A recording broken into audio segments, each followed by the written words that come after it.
j'encourage au moins à lire dans la semaine les versets, parce que lorsqu'on fait cela, on se rend compte que dans des versets comme ceux-ci, il y a des questions qui peuvent venir, et vous l'avez peut-être vu dans ces versets, quelque chose qui intrigue, qui fait réfléchir, qui peut choquer certains. Parce qu'au verset 18, tu punis l'iniquité des pères dans la personne. Alors c'est intéressant, on a choisi de traduire dans la personne, mais en fait c'est littéralement dans le sein des enfants, après eux. Mais là on dit, attends, arrêtons-nous quelques instants. Dieu, lui, il est juste, mais c'est injuste de punir les enfants pour les péchés, les iniquités des pères. Qu'est-ce que c'est cette histoire Parce que Dieu, il est juste. Oui. Et nous avons d'autres versets. Par exemple, regardez Jérémie chapitre 31, verset 30.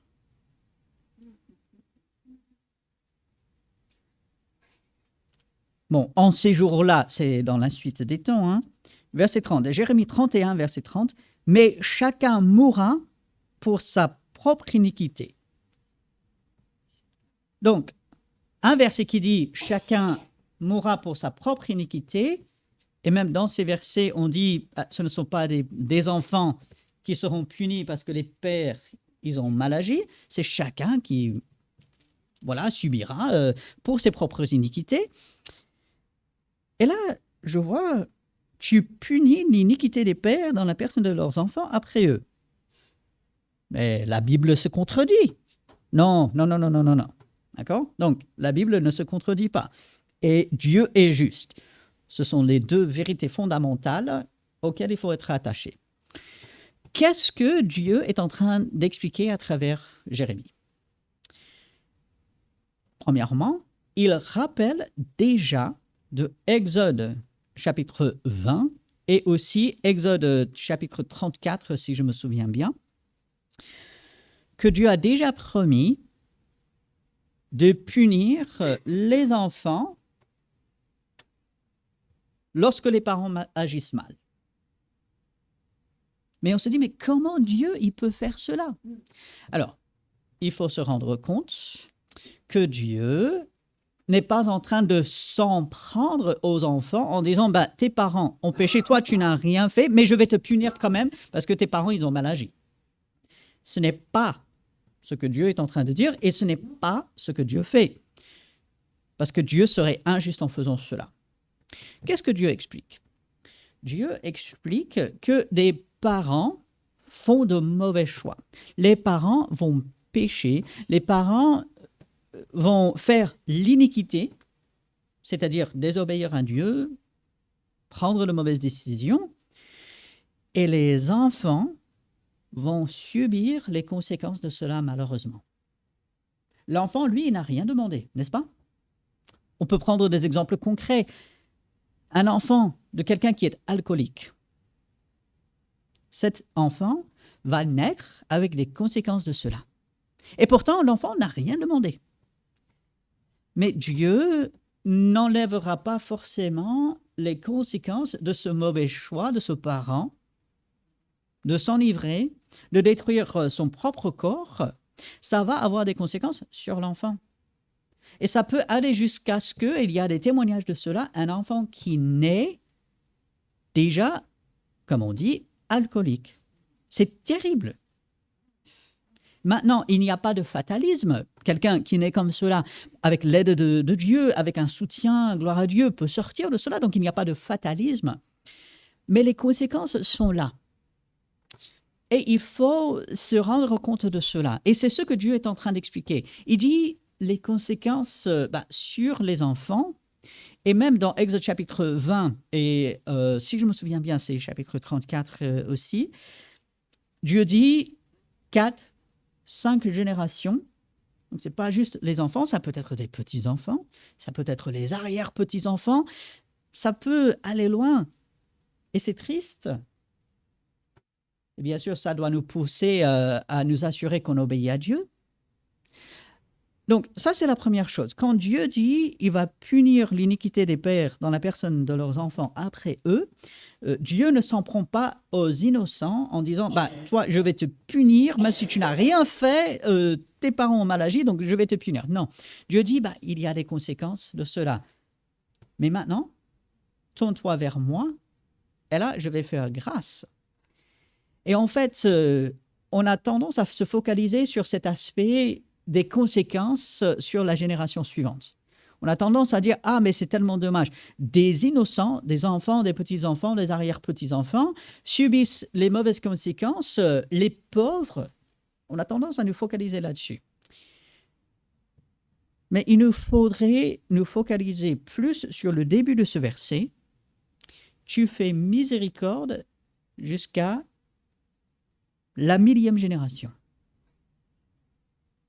1000 générations. Et là aussi, dans Exode 20, on voit la même chose.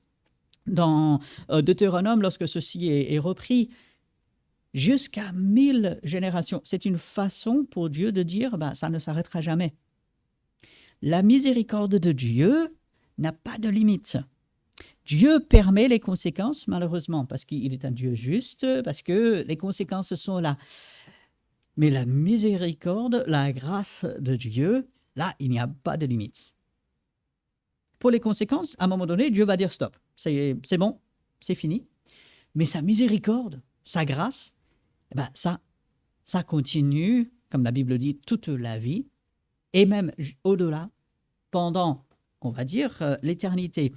Et du coup, ce verset qui surprend, on se dit, Dieu s'en prend aux innocents. Ah ben non, absolument pas. Et puis, si vous voulez des exemples de ceci, vous allez lire les 2 livres des rois, Saül, David, Salomon, toute la descendance de Salomon, qui est en réalité la descendance de David. Les rois, quand ils étaient bons, ça pouvait durer un certain temps. Lorsque ils étaient de mauvais rois, les conséquences de cela, vous voyez. Et ainsi, vous lisez les 2 livres des rois, les 2 livres des chroniques, qui est en fait juste un deuxième récit de cette même période. Et on voit les conséquences des parents sur les enfants. Parfois, c'est énorme. Et Dieu n'épargne pas toujours les conséquences. Parfois, il le fait, gloire à Dieu. Parfois, Dieu fait éviter aux enfants des choses, même si les parents, ils ont mal agi. Et gloire à Dieu pour cela. Mais pas toujours. Par contre, la miséricorde, la grâce de Dieu, sa bonté, sa compassion, ça va durer, on va dire, pendant l'éternité. Donc, voilà. Et puis, le verset 19 nous aide à bien comprendre cela. Puisque si on avait un doute sur le verset 19, le verset 18, je veux dire, si on avait un doute, si on disait « Ah, Dieu, il va s'en prendre aux innocents. Les enfants, ils n'ont rien fait et pourtant, Dieu va les punir. C'est pas juste et tout. » Le verset 19 nous rappelle, regardez, à la fin du verset, « Tu as les yeux ouverts sur toutes les voies des enfants des hommes pour rendre à chacun selon ses voies, selon le fruit de ses œuvres. » Donc, Dieu, il traite personnellement avec les gens. Si moi, j'ai mal agi, Dieu ne va pas punir mes frères. Non, c'est moi qui va punir. Et si mes frères, ou même mes parents, ils agissent mal, c'est pas moi que Dieu va punir, n'est-ce pas? Dieu traite individuellement avec chacun. Et heureusement. Et donc, voilà, juste, on va dire, quelques pensées autour de cette idée qu'on voit de temps en temps, comme j'ai dit, Exode 20, Exode 34, il me semble, dans Deutéronome, lorsque on va redire la loi, on voit la chose. Ésaïe, il me semble, parle, je crois, je veux dire chapitre 62 peut-être, mais je me trompe peut-être là. Cette idée que Dieu, entre guillemets, le mot est là, il punit sur les enfants, mais en fait, comprenons que c'est Dieu qui, en fait, il laisse les conséquences des actions des parents sur les enfants. Mais même ça, il y a une limite. Dieu ne laisse pas aller au-delà. Par contre, sa grâce et sa miséricorde, là, il n'y a pas de limite. Donc, voilà. Donc, quelques pensées. Est-ce que ça suscite des questions, des pensées? Oui, oui, vas-y, vas-y. Tu sais, tu es en train de me faire revivre une expérience avec une gamine de 13 ans que j'avais, OK. handicapée mentale, et qui était alcoolique. OK. Elle a eu un bébé, et le bébé est né complètement sourd. Hmm. On a fait partir en France de justesse, ça se passe bien, et on a affrété un avion pour l'envoyer en France. Ouais. Après ça, il est mort. Hmm. Et tu sais ce que le Seigneur a permis? Cette gamine, quand elle est revenue, elle était tellement malheureuse que c'est elle qui est devenue pilier pour dire aux autres d'arrêter de boire.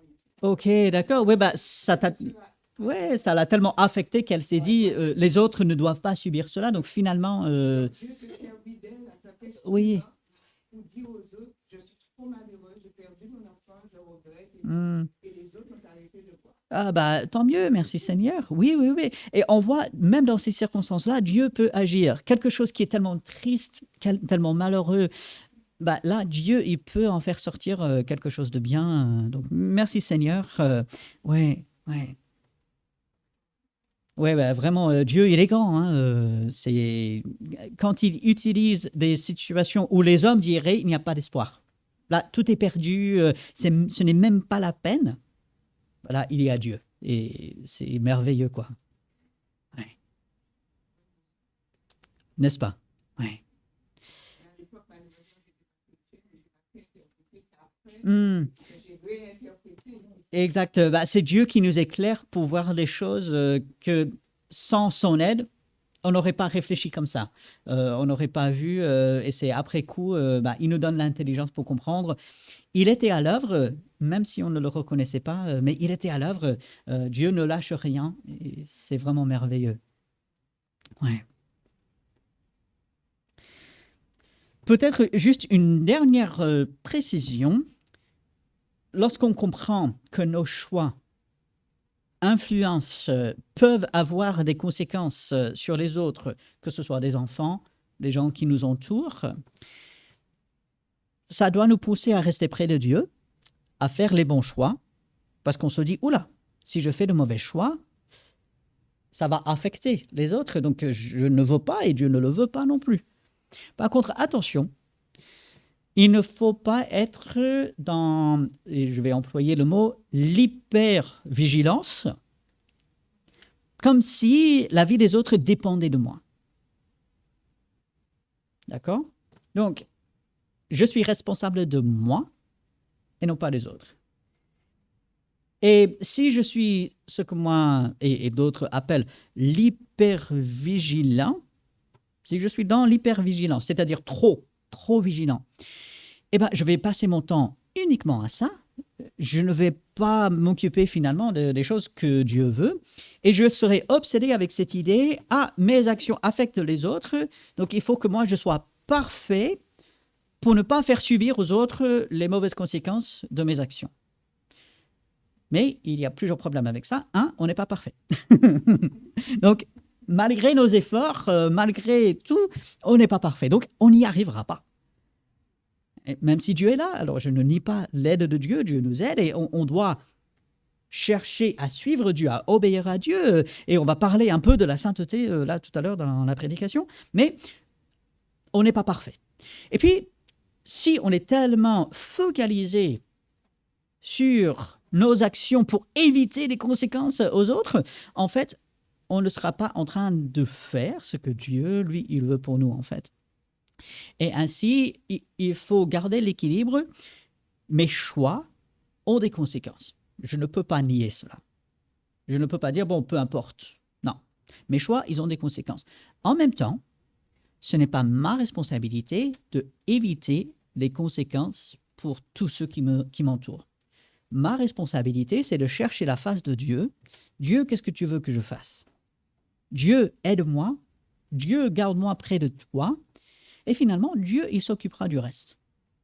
Et donc, voilà, juste une petite mise en garde quand on se dit « Ah, que ce soit pour mes enfants, ma famille, mes collègues ou autres, mes choix les affectent, il y aura des conséquences. Ah mince, il faut que je sois vigilant partout.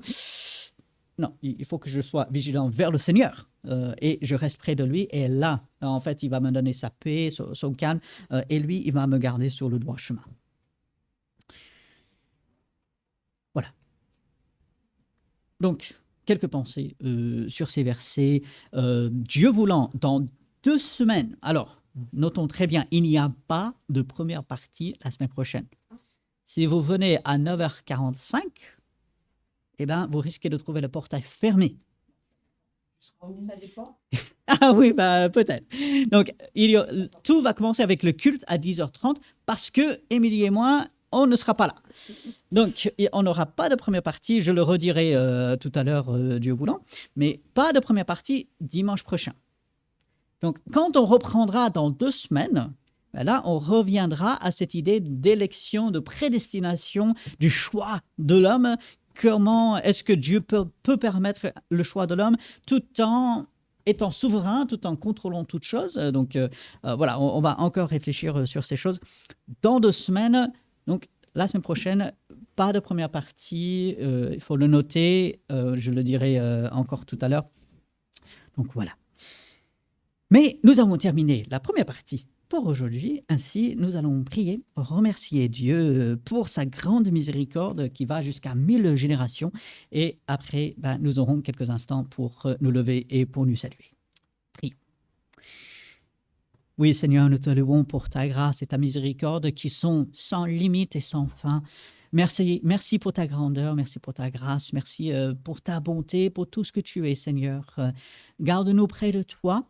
Et lorsque nous chutons, Seigneur, tu nous relèves. Merci pour cela et aide-nous à toujours approfondir ta parole. Aide-nous à rester près de toi par ta grâce. Garde-nous près de toi. Et c'est en ton nom que nous prions. Amen.